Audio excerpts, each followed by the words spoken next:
and welcome to the Wednesday Night War Preview Podcast. I'm Adam Wilborn from WhatCulture, joined by the Dudley Boys of WhatCulture, Michael Hamflett and Michael Sidgwick, here to look ahead to tonight's episodes of AEW Dynamite and NXT. But before we get into it, if you're a fan of this sort of thing, make sure you subscribe to WhatCulture Wrestling on either iTunes, Spotify, wherever you get your podcasts from, for daily wrestling podcasts, where we not only review the Wednesday Night War, but also Raw and SmackDown pay-per-views. We have interviews, roundtable discussions, and a roundup of the week, complete with a bloody good quiz, of course, on WrestleCulture. As I said, though, joined by Michael Hamflett and Michael Sidgwick.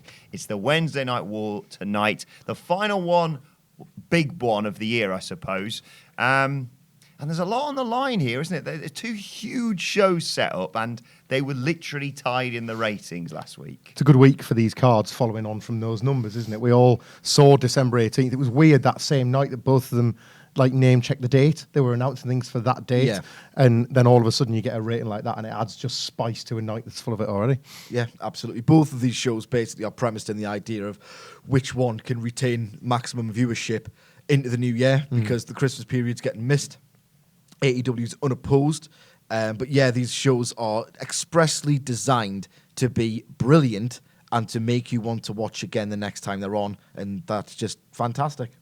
And we'll get to who you think will win the Wednesday Night War in due course for this week. But let's start on NXT. Two huge championship matches on there.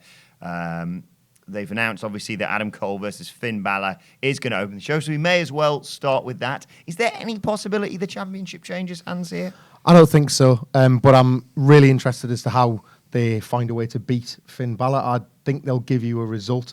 I think one of the criticisms that can be levied at WWE as a whole, less so NXT, that AEW has brought into focus is that there is a significant problem with finishes when you've got an opposition that delivers so many of them. So it would be nice if NXT found a way to deliver a finish. If it's with some Undisputed Era botched run-in or something like that just creeps out the win for Adam Cole, I'll take that. But no, I don't think it's Finn Balor's time. Cole's got those opponents lined up for TakeOver Portland and potentially TakeOver Tampa if Ciampa's able to get there to win his title back. So I just think that any of us in the fan base should want is the banger that these two can theoretically have. I'm waiting for that Finn Balor match that just makes me feel relieved and happy for him that he's back in NXT. Could Johnny Gargano play into the finish at all, do you think? I suppose so. I'm less confident of a decisive finish. I think there are options that can get them out of it, so to speak. But as you suggest, Johnny Gargano is a fabulous option because I'd love to see that feud reheated. The best way of doing that is by having Gargano cost Finn Balor the title. As for the match itself, I'm kind of with Hamflett. I'm waiting for that Finn Balor match. I've had the moment. His initial heel turn, the execution of it was so great that, in fact, it was kind of, projected unfair expectations, in my opinion, of what you could actually do because he just looks so crisp and believable. So I'm waiting for a great match. I think Adam Cole represents probably the best chance yet of a great match. But yeah, Johnny Gargano, I think, will interfere after some Undisputed Era chicanery. I think you're going to get something overbooked, but in the best possible way to open up NXT tonight. What an incredible way to end the year for Adam Cole as well. My wrestler of the year. I just think he's kind of flown under the radar in the face of kind of bigger, bombastic performances from some of his rivals. If we talk about Chris Jericho for the promos or Cody for what he's created in AEW, or for some of the guys that have those kind of those bangers on NXT on TakeOver, but that mean so much less. Cole, as the champion, was exactly the right guy at what proved to be one of the most pivotal moments in NXT's history. He's lived up to a huge weight of expectation that he put on himself. I think he's peaking as a worker, which, considering the run he already had in his way to NXT, is impressive in and of itself. He's a standout victory for the Performance Center's ability to just sharpen the edges of some fairly polished indie guys. And yeah, I think it's quite something that we can talk about Adam Cole in terms of being a wrestler that can bring out the best in Finn Balor rather than the other way around, which 12 months ago probably still would have been the case. Yeah, this is a significant test for him. And on the form he's on at the minute, I just can't see him not passing it. It's a very difficult dynamic to manage. I think the crowd at Full Sail will definitely help it go over the line. But an all-heel dynamic is very rare for a very logical, sensible reason. I think if he can work magic in a very difficult dynamic, it will only underscore how good he is. I've been critical of this match initially because it felt like they were just literally running a takeover-sized main event in desperation and spite. But thinking about it with a more considered stance, you wouldn't ever book an all-heel main event on a pay-per-view because it wouldn't sell and it wouldn't have so much intrigue. On that basis, I do generally think this is a fascinating and very clever TV match that really benefits suspension of disbelief-wise from having two heels. I love that. You never see enough of it, in my opinion. It's a breath of fresh air, isn't it? Yeah, absolutely, because why would you have to fight a babyface if you were a heel just because that's how it's done? Yeah. If, in fact, a heel in the sort of orbit of the title picture has the most momentum and the most claim. So, yeah, I'm really looking forward to this, but I will not be watching it first. Championship match is set to bookend NXT. Then the main event inevitably will be Shayna Baszler versus Rhea Ripley for the NXT Women's Championship. Is Rhea Ripley taking the belt home tonight? I don't know, but that's what makes this class for me. It's Rhea Ripley had that amazing period just after, on War Games and then Survivor Series after a slightly dodgy month in the build-up to it. Had Great a weekend as well, Friday night, just Saturday night. credibility completely restored by all of that, ready for this shot. And that's what makes it magic. I think this match is going to be fantastic because we've got all the evidence to suggest it will be. But the drama here, unlike the opener, is who is going to win. Shayna, when she defended against Candice on the last show of this nature, I thought she was going to lose there. I'd bought into the idea that she could because of where they could go with the women's division. This is an easier sell. Rhea Ripley winning the title is an easier sell, but it's Shayna Baszler, and she's brilliant at breaking hearts in these scenarios. The Io Shirai, the heel turn that came through that, was driven from the fact that everybody thought Io was going to beat her, and time after time after time, she remains dominant and then still finds a way to win. It's a kind of contemporary version of those latter Undertaker streak matches where the trick was to put the 1% of doubt in, and they've done it again with Rhea Ripley, and I honestly can't call it. My gut is saying Shayna, because I've got a feeling now they want to keep her as strong as possible, even if they want to win the Royal Rumble. I think you're possibly being a bit too generous on the cast of doubt because it just feels like now is the time completely. If you consider both this Women's Championship match, which I'm really looking forward to, obviously I think it'll be fantastic. I think it's been timed very well in that Rhea Ripley just has that momentum and the stories behind her and the fact that Shayna Baszler has really held on to that title for the longest time. Just it's all a convergence of events that make me think Rhea Ripley will win, and she kind of has to win. This NXT show, and arguably AEW, which we'll touch on later, is the opposite of Vince Russo booking, and because of that, it's going to be incredibly great. You can see what's going to happen in that Finn Balor versus Adam Cole, you're not going to get a clean finish. Or if you get a clean finish, it will arrive on the back of some chicanery. I think you are going to get that Rhea Ripley win, but the way they're going to engineer the drama around it and make you have that sort of doubt in the magic of the moment through great manipulative pro wrestling action is going to be fantastic.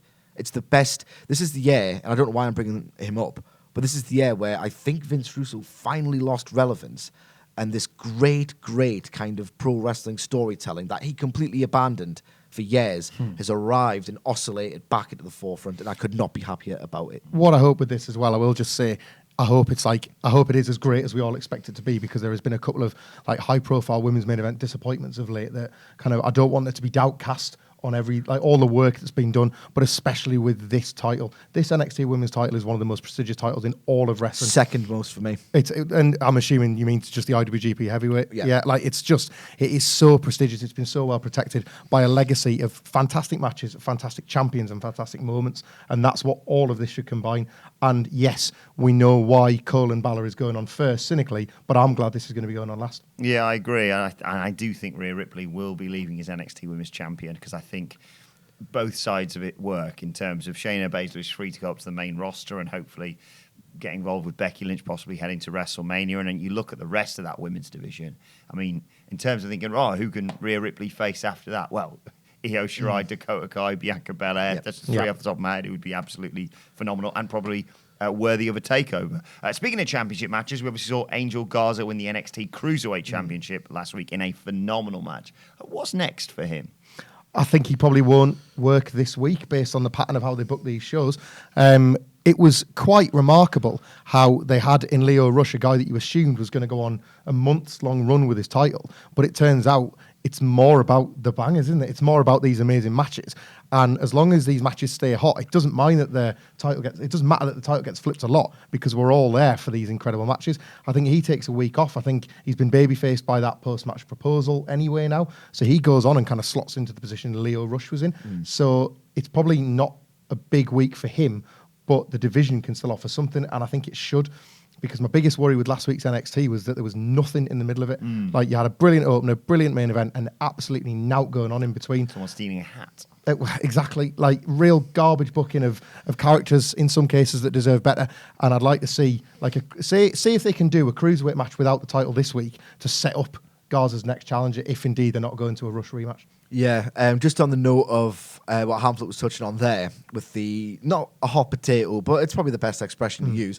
I think it might even be necessary for this cruiserweight title because it stands in such contrast to what they've done with literally every other title on the brand. It's held for an epic duration by a dominant champion, and they're really great at doing that. If you think of like the NXT champions of yore, Baszler, Asuka, Cole, Balor, they're great at having guys who just feel completely formidable, and I think it's a nice tonic to that kind of strain of storytelling to have this prize that this roster, this division is so competitive that it just flies around them, and you just get more bangers than stories, which realistically this cruiserweight title's better off served as. Speaking about Garza specifically, selfishly, and I think this division kind of needs someone of his ilk, I'd love to see that big return pop for Oni. I agree. Yep. Finally, let's very quickly talk about looking ahead to Worlds Collide. We saw Chivy Spinks get a good victory on last week's NXT. So I want to know just met him. A name from you. I know. Just a name from you who you'd like to see from NXT UK on NXT, and I'll start you off with Zach Gibson.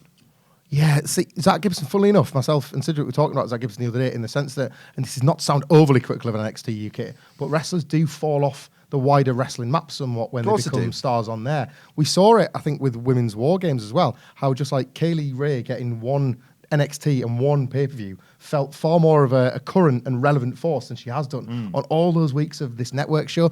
I'd like to see more from, of course I would say this, I'd like to see more from Imperium. It was just a little taster of what we got. You want to pay it, yeah? Yeah, in that, like, and less of Walter and more of Imperium underneath. Yeah. I thought like those tag matches surprised me. It wasn't an act that I was terribly into, but then I just thought the 6-man like dynamic between them went better than I thought it had any right to.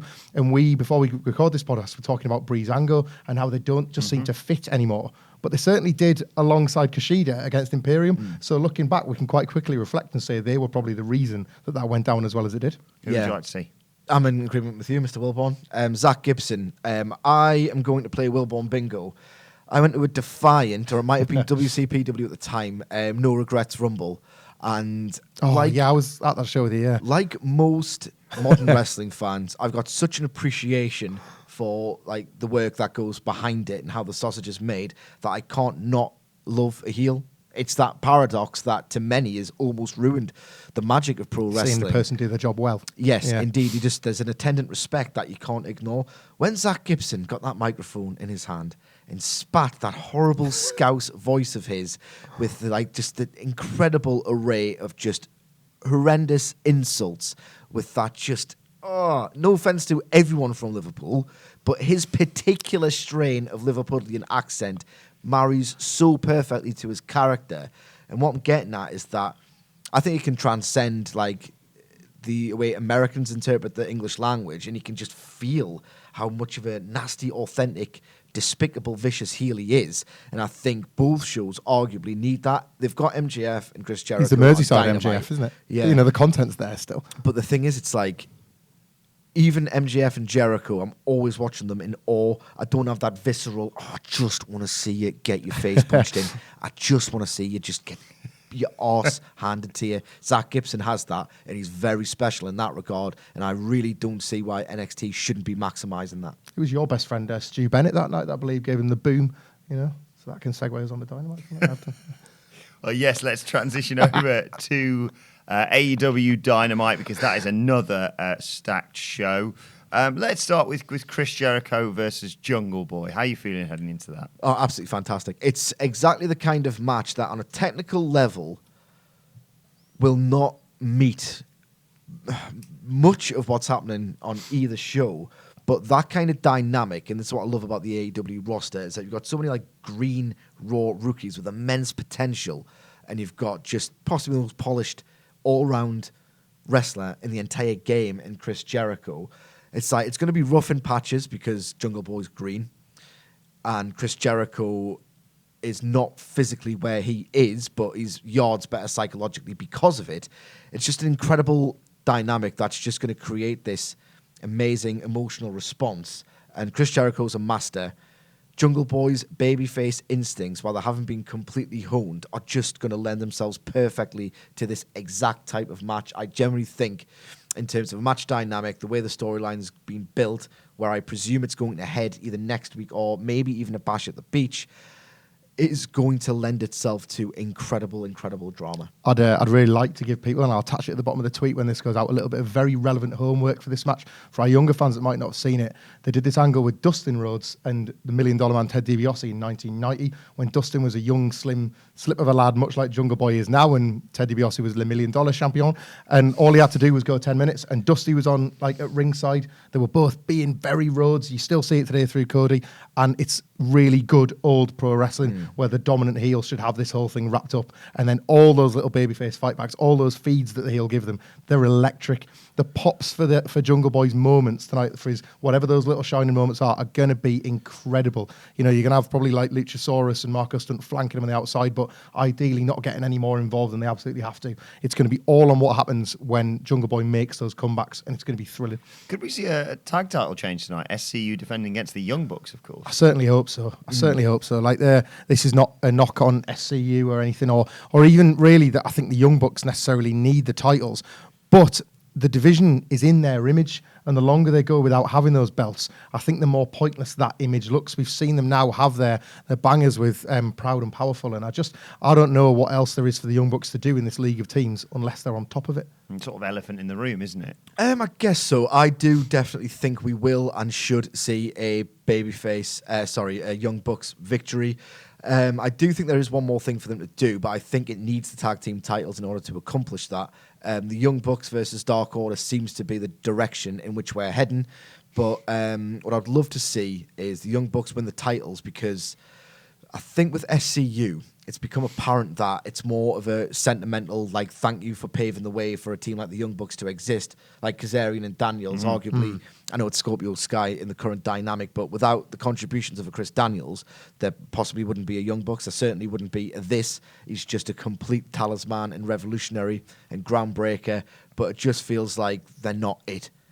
Like SCU just aren't it as tag team champions. Nice first champions. I think It's very nice. I think you can get an absolutely incredible conflicting emotion match out of this. I think they'll work this incredibly well. I think it'll be like a really I think there'll be loads of pathos to the final sequence of this match, but it just feels like Young Bucks versus Dark Order for the titles at Revolution is the play that needs to be made. And beyond that, I would love to see, on the back of SCU losing the titles, Scorpio Sky sort of acknowledge that it wasn't the greatest run and say, well, it was obviously meant to be Chris Daniels all along. On the back of losing the titles, Kazarian and Chris Daniels can reform. That just hides the clear, sad limitations that Daniels has as a performer right now, and it gives Scorpio Sky free rein to embark on a singles run. I just think it's the perfect result at the perfect time. Thank you, SCU, genuinely, but it's time to move on to like the real business. A couple more tag team matches to talk about. Lucha Bros versus Kenny Omega and Hangman Page. This is great on paper. I can't wait for this. It's going to be absolutely perfect. You're going to see yet more subtle teasers of the Hangman Page versus Kenny Omega breakup. So it's going to be a great bit of pro wrestling storytelling that doubles as an exhilarating pro wrestling match. This is what TV matches need to accomplish for me. I can't wait for it. It's going to be great. It puts me off watching both shows side by side because it's going to open and I'm going to dedicate all my time and attention to Cole and Balor, and yet this should be loaded with story, as Cedric points out. Like, for me, the teasers of if and when Hangman Page is going to turn are going to be the most fascinating bits of the match. But by the way, you've got 4 incredible wrestlers that are going to be delivering a total banger while that's going on. And you've got Phoenix and Kenny Omega sharing the ring. I mean, that just gets it's a gift, isn't it? Gets me erect, if I'm being perfectly honest. Cody Rhodes is going to team with Darby Allin to take on the Butcher and the Blade. Intriguing partnership, this Rhodes and Allin. I really love this. I think Darby Allin and Cody Rhodes is probably, it's up there as one of my favourite AEW matches so far. It's definitely my favourite Cody match of this year, and I like their chemistry, and it's as simple as this. I like seeing Darby Allin back on TV. I was a big advocate for you take somebody that's really over and you put them on there every week. He was injured, you know. Was he? Right, yes. well, so that's fair enough. I dare say you could probably still find a way to use him, have him be out there, because it just felt like their booking patterns more than maybe that injury was stifling his like very fast moving momentum, and I'd like to see that come back around. And I'd certainly be happy with Darby Allin versus Cody Rhodes as the outcome from all this at Revolution, rather than Cody taking on a heel that's been lined up by MJF. So I think that's like a more interesting way for the story to go while we delay the inevitable. I think we'll see Cody versus Darby Allin at Bash at the Beach, and they're actually going to go with Cody MJF at Revolution. One thing about this match, I don't know how it's going to go, but they didn't see much of it last week on Dynamite. But the Butcher of the Butcher and the Blade does this spot in Beyond Wrestling where he just, with an open palm, just smashes people in the face to the point where it just looks ugly, but all the better for it because he's just a brute of a man. To see someone like Darby Allin take that with the face paint smearing and him just coming back as the resilient, like, just speedball hard ass that he is, I think it should be incredible. So watch out for that Butcher versus Darby Allin sequence in particular. Very quickly, who do you think is going to be the number one contender? It's Britt Baker versus Chris Statlander tonight. Chris Statlander, I hope. I don't think Britt Baker's anywhere near for it. I think she's improved rapidly, or as rapidly as she can within this system that I don't think necessarily fosters her development particularly well. I think they've really got something in Chris Statlander. I think they know they've got something in Chris Statlander. I think Chris Statlander versus Rio could be like way, way better than another Riho versus Britt Baker match, which they've already done. Just feels like you've got a star with momentum who will lose nothing in a defeat to Riho. A defeat to Riho could give us something to do with the Nightmare Collective afterwards. Well, that's what I was thinking, Britt Baker needs to do more dark matches for me. Like, she really does. I would say you could rocket strap Chris Statlander, but she's already from another planet, so she probably has to come down the other way. It's thrilling to see somebody like Chris Statlander coming through. That's what that's a genuine alternative that AEW can offer, is that they can pull somebody from relative obscurity and say, look what we've got. We've got one of the best in the whole world right here, right now. Still a little bit green, but the Riho match is like surely the outcome that everybody wants. I'm really curious as well too. Probably the most curious I've been about Britt Baker since AEW's formation, of what happens following a defeat like this. This is another defeat of quite significant magnitude for a character that it was known was like the kind of office favourite early doors. They can actually box clever with this storyline, that she can resist wanting to be like scaled back by AEW because it was so nakedly transparent that they were wanting to push her. And I quite like what you could do with that. I hope they think of something more interesting than put a tooth on a Titantron, because that's kind of all they've led with, and I think it's alienated people. Right, finally, let's discuss this Wednesday Night War in terms of ratings. Who do you think wins it this week? I've got to say NXT, but it's with a bit of a heavy heart, to be honest, because I don't think they earned that draw last week. It was a really, really drab Michael Sidgwick, I don't want to like use your phrase in here, but like, and I'll censor the word slightly. It was a sandwich with fantastic bread, and I don't think, and I worry that this week's episode will be the same. So I'll say NXT, but for big like television reasons rather than the quality of the show. I'd like to think just both episodes are going to absolutely like smash it this week, as Sidgwick points out, because they kind of have to, because this is going into a Christmas break where you want to be left with like cool stuff to be excited about coming back to. For the first time, I'm going to predict an AEW victory over NXT. I don't know why, because NXT is more loaded than it's been, and they've built it tremendously well. I just think that there's an element that people know that Finn Balor isn't winning that title. And I think there was some data that suggested that Shayna Baszler isn't actually that much of a draw on NXT. And I still worry when you look at how impressive the women's evolution has been in WWE, to how much it's positively, sort of negatively like affected the metrics. I think there's still an undercurrent of sexism running through pro wrestling's fan base, and I think that'll be sadly reflected in what should be an incredible main event. And even if it isn't, the build's been incredible, so that's where the ratings are. I just think AEW is going to win on that basis. NXT would be very wise to use as much of an overrun as they can this week, because if you've got, I don't know what AEW are going to put on last, but if you've got fans that are going to switch over and catch the last extra 10 minutes of NXT, and they're going to see a title change, and they're going to see like a fabulous 5-minute crescendo of a brilliant Rhea Ripley Shayna Baszler match, that's potentially how you get those fans invested, because you've just seen a new champion crowned. I'm going to go with NXT, but I think it's going to be very close, and I'm hopeful that we see a boost in both shows' ratings, to be perfectly honest. I think that's the best for everyone involved. But let us know your thoughts ahead of tonight's Wednesday Night War in the comment section below. Don't forget to like, share, and subscribe. And subscribe to What Culture Wrestling on either iTunes, Spotify, or wherever you get your podcasts from for daily wrestling podcasts. Plus, you can let us know your thoughts on Twitter at WhatCultureWWE. Whilst you're there, follow all three of us. You can follow Michael Hamflett at Michael Hamflett. Follow Michael Sidgwick at Sidgwick. And you can follow me at Adam Wilborn. As I said, follow us all at WhatCultureWWE. This has been the Wednesday Night War preview. Join us tomorrow for the Wednesday Night War review. My thanks to the Dudley Boys. Thank you for watching, and we will see you soon.